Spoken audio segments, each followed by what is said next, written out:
Understanding Duality, an ayahuasca trip report sent in by a subscriber. I've had to give a title that summed up the lesson from my ayahuasca trip.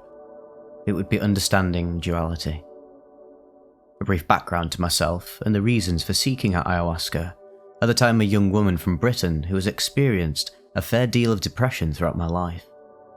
A disruptive beginning resulted in years of self-isolation, which I must admit continues to this day, though I feel the atomization and transience of modern Western societies is more to blame for this than anything of the soul. I've always approached my unhappiness with practical stoicism, working 9 to 5, and generally being straight-laced. I have rarely touched drugs, except for one microdose of magic mushrooms, and maybe 2 or 3 joints in my entire life. I read somewhere that going 0 to DMT isn't really advised. But my life was getting bleaker, and the idea of self-termination presented itself as a more reasonable option. I decided, around Christmas 2022, to book an ayahuasca retreat in the Netherlands, and come the following March, I had arrived at my destination. I entered a building in the suburbs and was greeted by some incredibly caring and loving guides. We were invited into a ceremony room with the familiar ayahuasca, setup of mattresses on the floor, and buckets for purging. The room was darkened and was decorated throughout with candles, psychedelic-looking wall hangings, and several statues of the Buddha. I took my mattress closest to the door and to the watchful eye of one particular guide, an amiable Dutchman in his 50s with scrapped-back white hair and ice-blue eyes.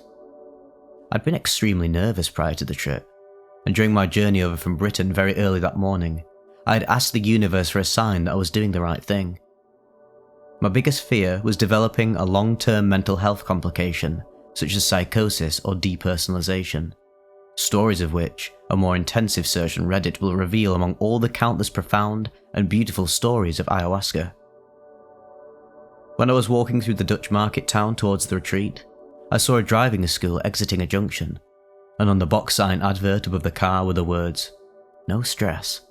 It seems that English is occasionally used in Dutch advertising, and I took this as the definitive sign from above.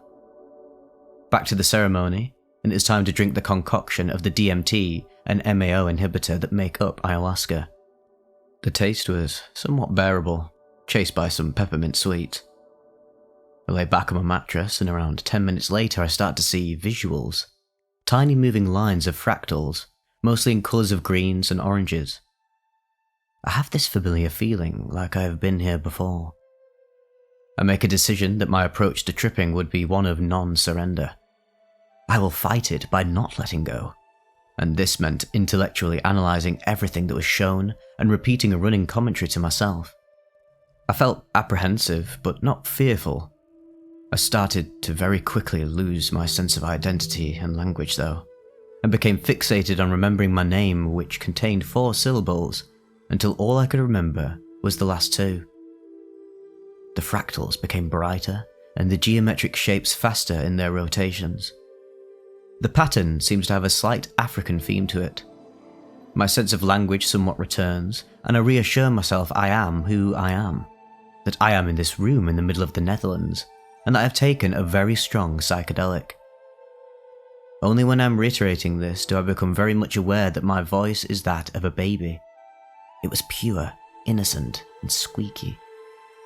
I now see colourful wooden building playbox with the letters of the alphabet, like you would find in a nursery, moving across my vision. I find myself talking to a very loving female entity that is motherly and very caring towards me. "Please be kind to me. You're not going to hurt me, are you?" I say, again in a baby's voice. No, I won't hurt you," is the soft and loving reply that the female entity gave. I'm now in a school of baby souls, and I seem to be riding a little tricycle of sorts. It seems the female entity is the teacher. It is not unpleasant, but I am fighting the trip, so I continue with my commentary on what is happening. I repeat that this trip will end, and that I need to be at work on Monday, play acting commuting to work on my tricycle. With this, I feel a powerful shove, and I fall off the little tricycle that my soul is riding. The other baby souls begin laughing at me, and it is intimated to me that I take life too seriously. I protest and feel very aggrieved. The images of me suffering on Earth are contrasted with a group of young souls playing at life. It feels we are on a playmat in the corner of a classroom, living these roles on Earth as play. I hear that if I take anything from this trip, it is this scene, and the idea that life is a fleeting attempt at play, and that it is not serious at all. Being pushed off my little tricycle was very physical, and I still remember the sensation. I then see little hands pushing a soft white membrane. The baby souls are curious to see me. I then see lines of intricate patterns like ticker tape, and they are moving across my vision. It is intimated that the lines symbolize moving energy. I think of my father, who I have a varying relationship with, and the line suddenly stops. This is seen as a problem in the baby soul class, and we are tasked with solving the problem. We all exclaim that we can't solve this frozen fractal line symbolizing stalled energy. We all say, "Let's so and so try," who appears to be a student, but he can't. Then we all demand in excited unison of childish voices, "Let the teacher try, let the teacher try." Nothing happens, but the next thought enters my mind quite strongly. But who's behind the teacher? With this, the top left-hand corner slowly peels to reveal pure white behind the colourful orange-yellow world of patterns and playful baby souls.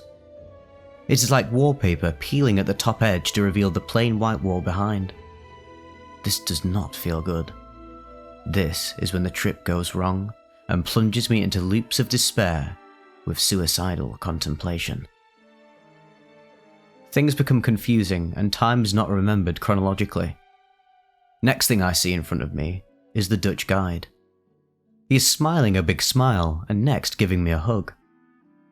Out of the trip setting, he is a very enthusiastic believer in the power of psychedelic plants and is convinced of their gift of changing perspectives and entrenched beliefs. But now he takes on a different character. Dimensions change rapidly and his face is enormous. I tell him so, but he is still smiling his friendly smile.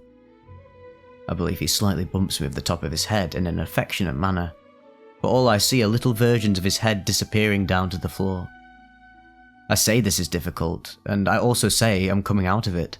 The trip, I mean. But I'm obviously just starting. I fall back on my mattress so rapidly that it is almost comical, as if to say, "Here we go." I then hear vomiting from another participant, and then I hear the guide laughing sadistically, enjoying the suffering of the vomiter. I look up and see him tapping the table, and now start to experience time dilation quite acutely. There is music playing in the background, some songs I recognise. I start to hear and see individual notes of music. One note would last up to 3 seconds, and the image is a white ribbon darting across black. It is frustrating, as the silence between notes starts to widen, and at one point I'm sure they have turned the music off completely. I open my eyes and see the Dutch guide sitting in the armchair in the corner. He appears as a cruel overseer. As I sit up, I see the other participants in distress. One man is vomiting into a bucket, and I hear the distressed moans of several others. I start to believe that we have been trapped here, drugged, and made to suffer. For what purpose, I do not know. I turn again to look at the Dutch guide in the corner, and I am certain that he nods in recognition to me and affirms the thought that this is a trap. I lie back down.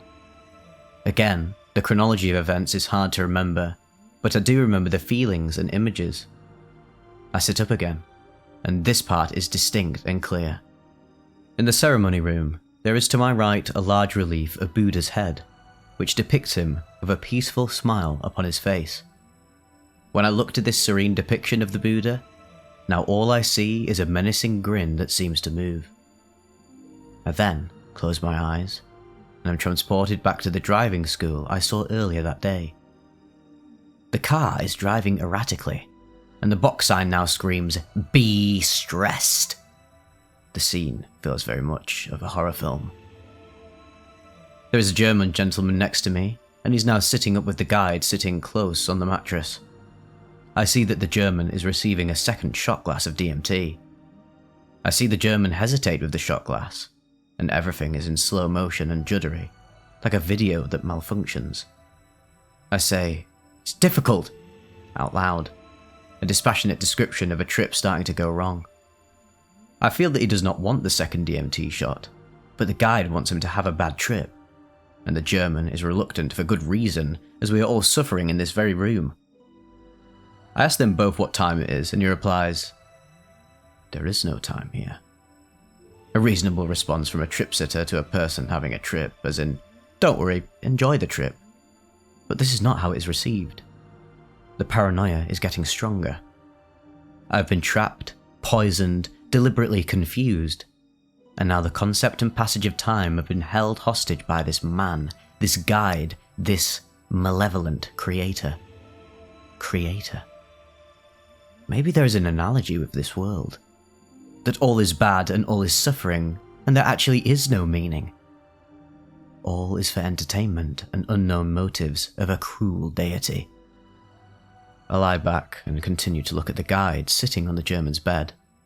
He's smirking and he sneers contemptuously at me.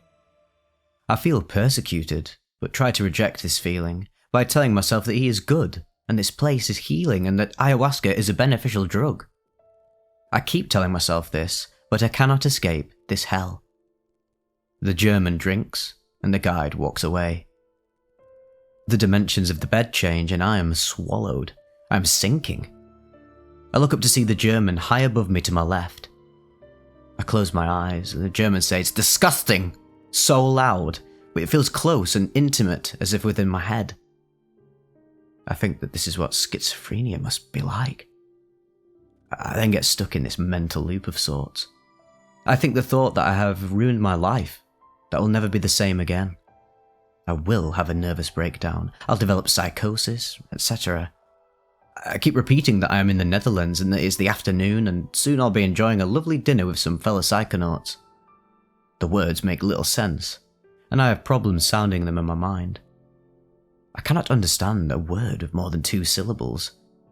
My name, which contains 4 syllables, is unfathomable. The music feels as if it is part of the universe rather than the sound system. Sound exists, but it isn't produced. An orchestral piece is heard which feels ominous and out of a horror movie. I look over at the guide now, seated back in the corner, and I see him banging his fists on the chair. I also see him walking around the ceremony room talking secretively with the other guides, and I know he is letting them know that I know this is a trap, an evil web, and to keep their eyes on me. I am now in a deep, deep paranoia. I close my eyes and see myself in the future in a dirty skirt and long coat, wandering the streets as a madwoman. I ask how to avoid this, but no answer is returned. The loving female entity who had been present the whole time, left with the peeling back of the veil. The veil that revealed that the universe is bad, that souls have no purpose but to suffer. Suffering for an evil deity or system. I don't know which. Is this the cruel wheel of samsara then? I keep pleading that the world is good, but the plea seems desperate, childish, and insincere. I'm stuck in a frustrating loop of mental chatter, time so dilated, the room full of cruel intentions. I start to entertain the thought that I can end it all in this ceremony room, strangle myself. I seriously contemplate this, but I am told not to, as this will embarrass the all-powerful guide and reveal his nefarious operation. I obey out of fear. I am told that I have already committed self-termination, and that I have been reincarnated, and I am back in the same room. I see the image of myself doing a forward roll, symbolizing that I will always return, forever in samsara. I decide to scream, but a pathetic and comical tiny yelp is emitted. Throughout this, I am not scared, just confused and deeply frustrated.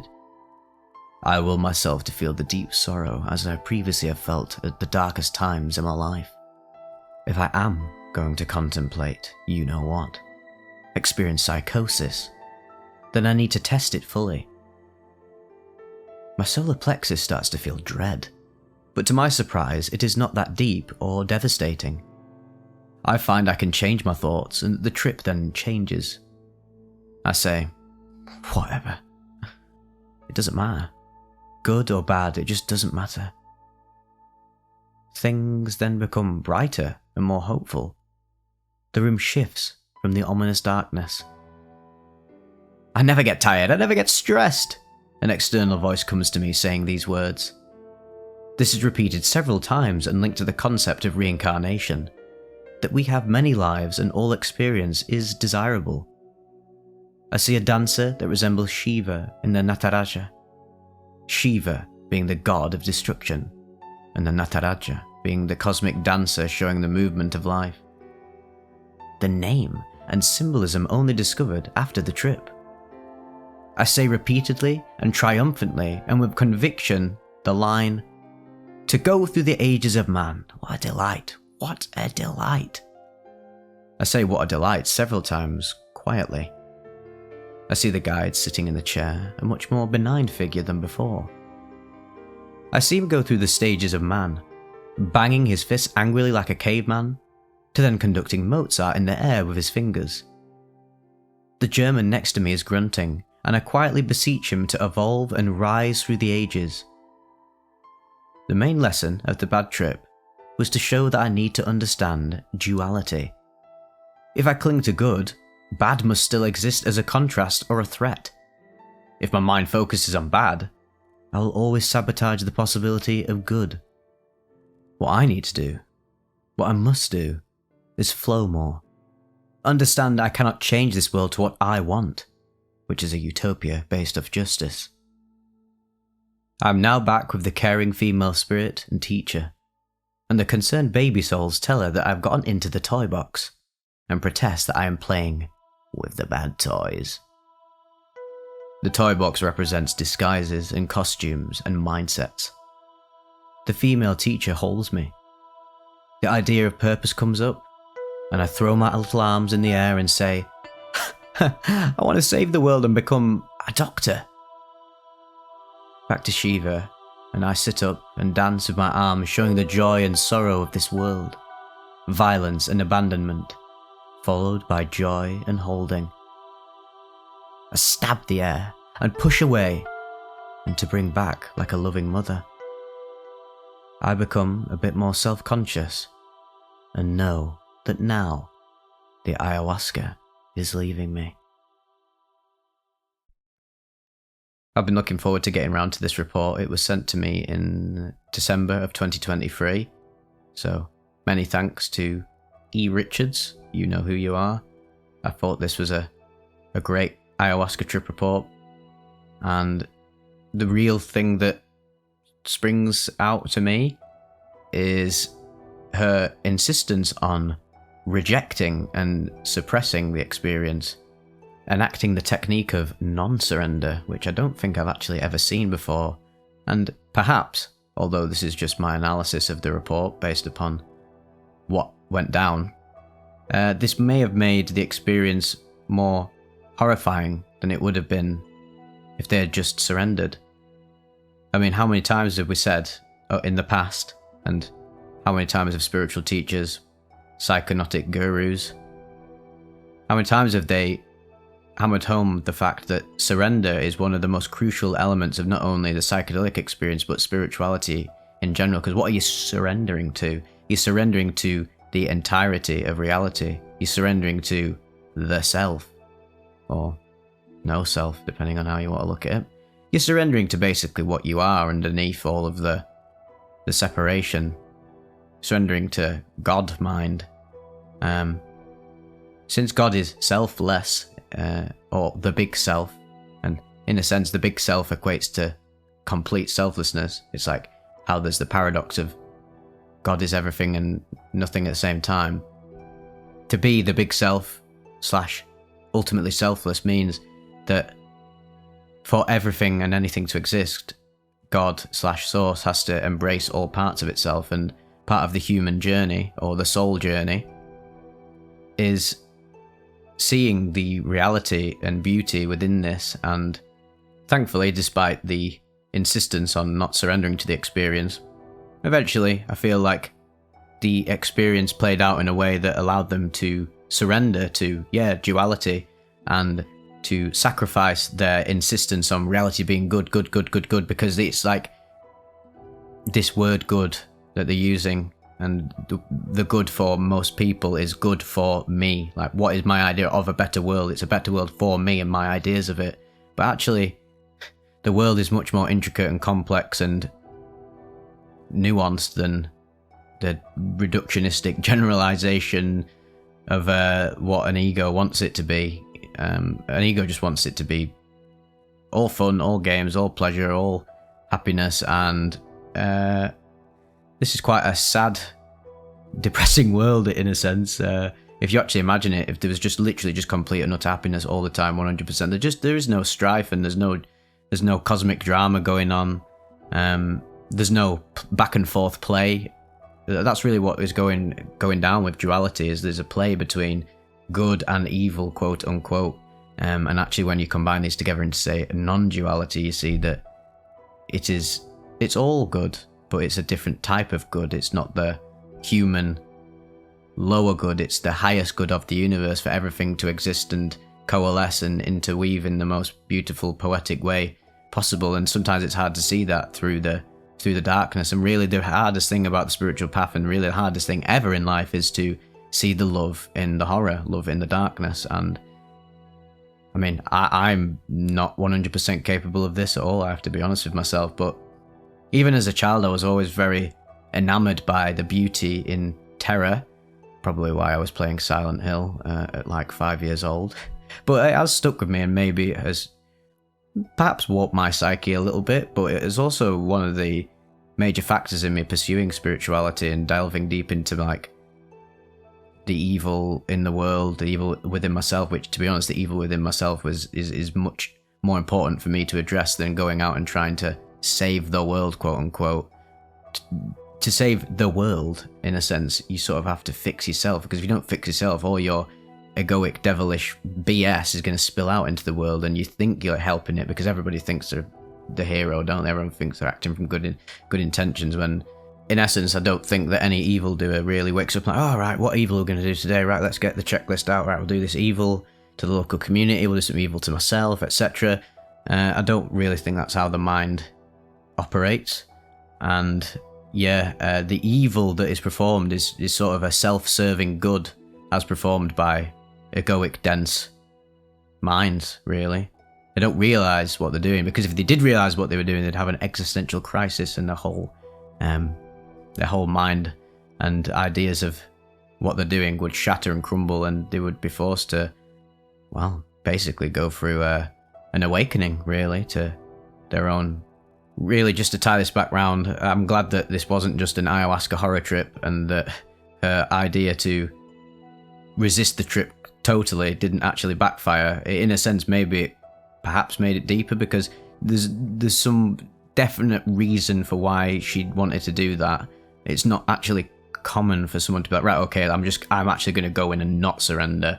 It's strange to go into a psychedelic experience with sort of that level of hubris. And in a sense, also, what didn't help was that, I mean, she'd never had a psychedelic experience before. She'd had a microdose of mushrooms and 2 or 3 joints, so there's absolutely no framework for what psychedelics could be like. So it's sort of like going in it's like jumping into the deep end of a swimming pool and thinking you can swim because you paddled in a little play pool when you were 5 years old, and now you're 20 and you've never gone in a body of water your whole life. And you're like, right, well, how hard can it be? I've got all the ideas down. I'm just going to go in and just do it. And then you get in, and then you quickly find yourself drowning. So be very careful. And not to say everybody will drown who jumps into the deep end first. That's just a fact, is that there's so many variations to how the psychedelic experience, or just plunging yourself into the deep end of any area of life, can unfold for one person. But it can end really badly. If you've never climbed a mountain before, and you did, I don't know, you climbed your wardrobe when you was a child, and then you go start climbing a mountain, probably going to fall off it and die. Some people might not, but this is just the infinite complexity and variation to the human experience. Some Some people start playing with fire and get burnt, and other people play with fire and become a fire starter. So, another element of this experience I thought was interesting that I can relate to is the archetype of Shiva, or the symbolism behind Shiva as being a force of destruction, but also a force of rebirth, because for anything to be reborn, constructed, it sort of has to be destroyed to open that space up for it to be reborn. And this is analogous to shedding your ego. And with this comes the elevation and evolution of your consciousness. It's getting rid of one thing to make way for another. It's alchemizing it in a sense. So the Shiva element of this report is very significant because it sort of shed their the appearance of Shiva interlinked into the notions of dissolving her ideas of right, what is good, what is bad, and clinging to good and bad, and then destroying them to bring about a deeper sense of good that integrates the bad and actually becomes more holistic in a sense. And really, a holistic, whole sense of understanding is getting closer to godliness rather than a restricted, separate, divided notion of how reality and the mind and spirituality works. I've actually seen Shiva a lot in the past few weeks, just showing up in really strange places. I went to a Buddhist temple in Ulverston and saw many depictions of Shiva, many statues scattered around the grounds. And then I remember later on, just in my little normal waking moments, I was just on my phone seeing stuff about Shiva, so the algorithm was feeding it to me. And then I was in Switzerland, and then I also saw a shop that depicted a statue of Shiva. I could have walked around any corner in this place called Ilans in Switzerland, and I turned around the corner and saw Shiva again. Is this indicative of some destruction and rebirth process going on within my psyche and spirit? Who knows? Or is it literally just a physical coincidence? Well, I think the two are one and the same in a sense. Physical coincidences can also have synchronistic meanings that can tie into the poetic narrative of your whole life. Life it has a poetic narrative to it, whether you can see it or not. Once you start to notice that, that's when you become a synchronicity generator, and you start to see life as a literal synchronicity machine. But some are more blatant and profound and striking than others. Some synchronicities are very, very basic. Tell you what one of the weirdest synchronicities is for me, and I've started to notice now, whenever I'm playing music and I'm walking around or doing something, and then something within my visual field seems to correlate directly with a beat or rhythm in the song, and it punctuates the feeling or fact. Facts don't care about your feelings. That reality is self-reflective, it's recursive, it's almost a mirror of itself, and it complements itself. And people don't like to see that the bad complements the good, but actually, if you see it in a wider sort of meta perspective from a bird's eye view, you actually see that, all of the bad actually is interwoven into the greater good, and that it's just part of the process of deeper integration and harmony. But that's very hard to see, and I completely understand why people reject it, because that's what humans have been doing for God knows how long.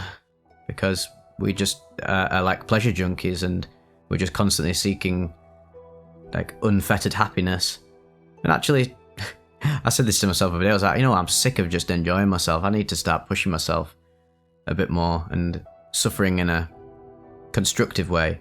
I mean, there's suffering in a fucking really destructive way that is like ridiculous, and it's just literal just hell, and there's no good to come of it, and you wouldn't wish it on anybody. And it's like, how you get there is just mental. You can make so. This is the thing about life.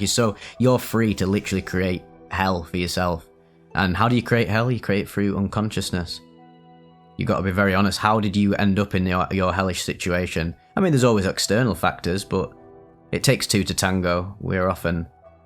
The path to hell is often at our own behest. But if we're not conscious of our own decisions, Mrs. Moneypenny, and actions, then we can end there and be like, we can end up in hell and be like, well, how did I get here? It wasn't my fault, I didn't do that. And I'd say for many people, the hellish scenarios in their life, like mine with my crippling ketamine addiction, was actually one of the most fucked up things I've ever experienced. And it was completely of my own doing. I didn't choose to do that. I mean, I did choose to do that. I can blame it on so many other factors, and there are external factors, but you know what? These external factors wouldn't have arose in my life if I didn't unconsciously become involved in them and gravitated towards them. So, in a sense, while it was destructive, it was also reconstructive in a sense, because it taught me so much about how unaware I was during those years and the years leading up to that happening. And now I'm coming back into a new state of awareness where I'm actually starting to feel not happy in the, oh my god, I'm just fucking basking in the dopamine, or having some sexy woman feed me grapes from the sky. I'm feeling happy in the sense that I'm like, right, okay, I'm ready to like struggle and persevere and just get through it and not see it as something wrong, and put myself in more challenging scenarios where they might not be pleasurable, but the rewards in the end, it's not going to be like just pure pleasure, it'll be like satisfaction. I think there's a deep difference between just pure happiness and like actual satisfaction, and I'm starting to like sit down and do things that my ego doesn't want to do, and instill a sense of routine into my ADHD addled brain and being, and just do everything that I don't want to do that I know will have deep productive dividends at the end of the road, but it won't be literal complete pleasure, absolute orgasmatronic levels of bliss, but it will be fulfilling and satisfying once I just sit down, lock in, and do the fucking work. So, gotta have a bit of discipline. I think we're in the West, we are discipline, and we really need to implement that back in our lives. This is why oftentimes Western spiritual teachers like Alan Watts like to combine the East and combine the West into a new paradigm, and that's something to really employ within your own life. Anyway, thank you to E. Richards for sending me this. I'm sorry it took me almost 2 years to get around to your report, but I have so many reports and people send me all the time, and I just get to them on a case-by-case basis, to be honest. So don't worry, I do try to get around to all the reports, but unfortunately I will never be able to get around to them as I am a finite being. But maybe in the next life, when Vivec 2.0, when I come back as a robot and incarnate into a sentient AI type puppet master Ghost in the Shell like creature. Can we call it robots, AI and creatures? Oh, fuck it now. But regardless, stick around for the next incarnation of Vivec in the 4th dimension, and I will be able to do 5 trip reports at once. Thank you, much love, and I just managed to get this done before I went to Romania, which I'll be in Romania probably by the time this comes out. Had a beautiful time in Switzerland. Make sure to check out my last video, how you can tell if you're abusing psychedelics. Beautiful Swiss landscape in the background, and probably do another one similar to that in Romania, and then a few more in Japan. Try and just get trip reports out when I can, really, when I'm back at home base. Anyway, thank you for your patience, much love, namaste, and all that jazz. See you later, guys.